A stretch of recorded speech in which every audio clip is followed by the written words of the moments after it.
The future of 4 Polytechs is in doubt tonight. The government has provided an update on its planned disestablishment of Te Pukenga, the entity set out by Labour to merge the Polytechs under one banner. 10 have been confirmed to return next year as independent entities, including a merged Unitec and MIT, but 4 are in doubt and must first prove their viability. Political correspondent Zane Small has more. The Western Institute of Technology, or WIT, is already facing a round of cuts. This is round 2 here at WIT. And now it's facing an uncertain future due to the government's disestablishment of Te Pukenga, the national network of polytechnics and industry training organisations. The cuts are being made so each institution can stand alone again. As a collective, they are now financially viable.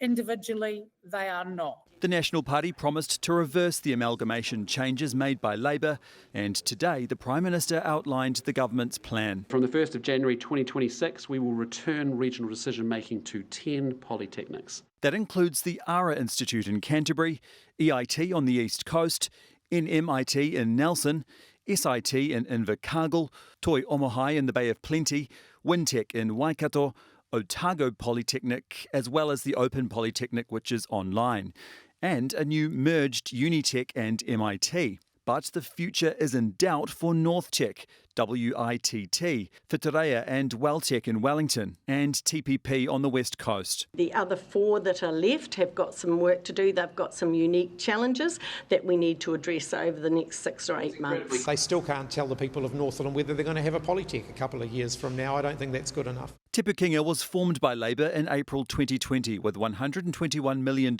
in establishment and transition funding. And 3 years later, it was operating as a single tertiary education organisation.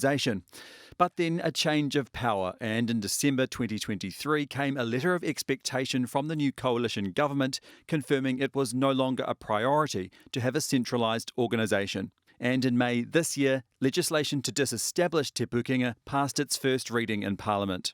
And yet, despite the looming disestablishment, Te Pukenga's latest annual report shows its performance has improved. At the end of 2023, it was projecting a $93 million deficit for the following year. But due to growth in learner numbers, particularly international enrolments, plus continued cost savings, the organisation actually achieved a surplus of more than $16 million.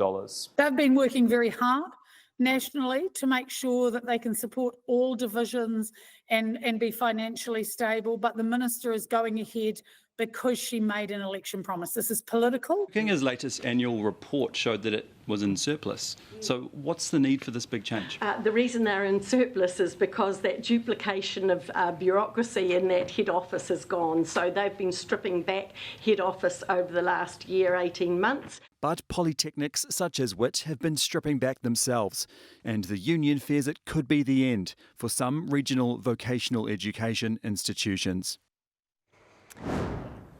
Kia ora, Zane. So what will the new Polytechnic structure look like? Well, the changes are part of legislation that's before Parliament, and the government hopes to pass it into law by October, and it will allow mergers or closures if any polytechnic cannot achieve viability. Now, the government seems to be moving towards shifting to online learning because it's obviously expensive to host students at physical locations on expensive land. So the Open Polytechnic, which is online, will become what the government is calling the anchor of a new federation, which will coordinate programs and provide support to those smaller polytechnics. And interestingly, Te Pukenga will actually remain in place and act as a transitional entity for up to a year to facilitate a smooth transition. Because remember, in the midst of all this are 250,000 students who just want to get on with learning.